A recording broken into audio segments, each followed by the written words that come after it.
చాలా అంటే చాలా గొప్ప వ్యక్తి ఆమె. ఆవిడ చెప్పాలంటే బాగా ఉంది. ఆవిడ నేను ఫ్రెండ్షిప్ చేశాను. ఎన్ని సంవత్సరాలు అంటే ఒక 5 సంవత్సరాలు. ఆవిడ ఎక్కడ పుట్టిందో నాకు తెలియదు, నేను ఎక్కడ పుట్టినా నాకు తెలియదు.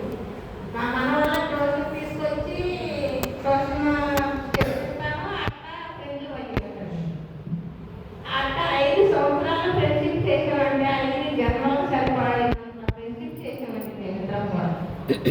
అంత ఫ్రెండ్షిప్ అంటే 9 గంటలకి నేను ఇంటి టిఫిన్ చేసి మరి మేడం దగ్గరికి వస్తే సాయంత్రం 5 అయ్యే వరకు బయటకు చదవడం నాకు రాదు.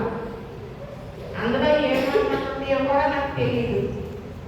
మరి 9 గంటలకు వచ్చి నేను కూర్చుంటే 5 గంటల వరకు నన్ను కూర్చోబెట్టి బైబిల్లో ఉన్న మర్మాలన్నీ తెలియపరిచి నాకు భోజనం కానించి టిఫిన్ కానించి టీ కానించి సమస్తం నన్ను 5-6 గంటల వరకు కలగించేది కాదండి.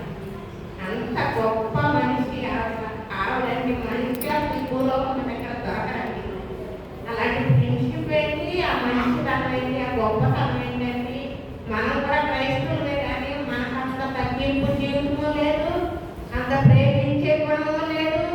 కానీ ఆవిడని చూసి మనం అందరం కూడా నేర్చుకోవాలి. మీరందరూ సంఘస్థులు, నేనైతే సంఘంలో మనం వేరే సంఘానికి వెళ్తాను. కానీ ఒక ఫ్రెండ్షిప్లోనే నేను ఆవిడ దగ్గర చాలా నేర్చుకున్నాను. నేను 3వ తరగతి చదివాను. అయినా కానీ బైబిల్లో ఇప్పుడు నాకు ఎంతో చదివిన వాళ్ళు చదివినంత ఇదిగా నాకు జ్ఞానాన్ని నేర్పింది, చదవడం నేర్పింది. మరి